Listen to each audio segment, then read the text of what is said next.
Hello বন্ধুরা, সবাই কেমন আছো? আশা করছি অনেক ভালো আছো। চলো আজকে তোমাদের বইয়ের পার্ট ৮-ই কি বলা হয়েছে দেখে নেই। গল্পের নাম সিংহ আর ইঁদুরের গল্প। এক বনে এক বড় সিংহ বাস করত। একদিন সে ঘুমিয়েছিল, গভীর ঘুম।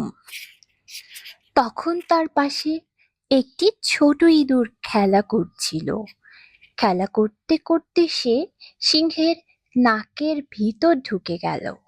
সাথে সাথে সিংহের ঘুম ভেঙে গেল। সে খুব রেগে গেল। তারপর থাবা দিয়ে খপ করে ইঁদুরটাকে ধরে ফেলল। সিংহ বলল, আমি হলাম বনের রাজা, তোর এত বড় সাহস আমার ঘুম ভাঙিয়ে দিস, এখনই তোকে মেরে ফেলবো।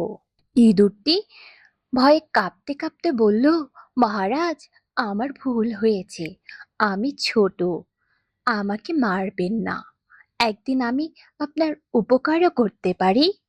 এই কথা শুনে সিংহটি হাসতে হাসতে বলল, তুই এত পুচকে জীব, তুই আমার কি উপকার করবি? এই বলে সে ইঁদুরটাকে ছেড়ে দিল। এরপর অনেক দিন চলে গেছে। একদিন ইঁদুরটি সিংহের গর্জন শুনতে পেল। সে ভাবল, নিশ্চয়ই সিংহটা কোনো বিপদে পড়েছে। সে ছুটতে ছুটতে সেখানে গেল।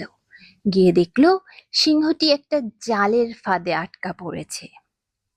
সে সিংহকে বলল, মহারাজ, ভয় পাবেন না, আমি এখনই জাল কেটে দিচ্ছি। এই বলে সে জালের দড়িগুলো কুট কুট করে কেটে দিল। আর সাথে সাথে সিংহটি মুক্তি পেল। মুক্তি পেয়ে সিংহটি খুব খুশি হলো। সে ইঁদুরকে বলল, ছোটরাও বড়দের অনেক উপকার করতে পারে। এরপর সিংহ আর ইঁদুর দুজনে খুব ভালো বন্ধু হয়ে গেল। এই ছিল বন্ধুরা তোমাদের আজকের গল্প। দেখা হবে পরবর্তী ভিডিওতে। আর নতুন নতুন ভিডিও পাওয়ার জন্য আমাদের চ্যানেলটিকে সাবস্ক্রাইব করতে হবে। ধন্যবাদ।